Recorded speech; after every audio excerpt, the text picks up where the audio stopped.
35. The mill had two main entrances. A pretty serious fence topped with razor wire surrounded the property. Gray and his team were entering in the front. Each glass double door had been smashed, and the goblins had covered the opening with their own special brand of building. One door had been destroyed. The lobby was about what someone who'd seen a goblin base before might imagine.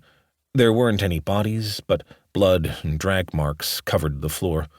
A couple goblin bodies were slumped to one side. It looked like before they'd been chased off, this area had been a guard post of sorts. The area behind the front counter had been built into a haphazard-looking fortified area with heads of animals and other monsters on stakes. All the ceiling tiles overhead were charred black with soot from a fire. One had even been burned through.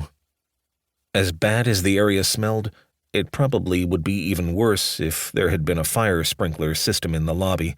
Then sludge would cover everything, adding to the overall filth. There hadn't been enough time for decay to set in with the scattered bits of flesh. In a week, this place would be much, much worse. Booted human footprints were visible on the floor, traces of the reconnaissance team who'd alerted base of this place being empty now. Gray shook his head again, thinking about how brave and capable some of his town's residents were. They'd gone from regular folks to hardened apocalypse veterans in just a couple days. Meanwhile, Gray was struggling to keep up the act. He felt like a failure. "Fake it till you make it, Gray," he reminded himself. It had been the best advice his wife had ever given him. He held up a hand, and his group stopped. Brianna was pressing a cloth over her mouth. An upraised hand was conjuring a magic ball of light. Gray was already used to magical light now.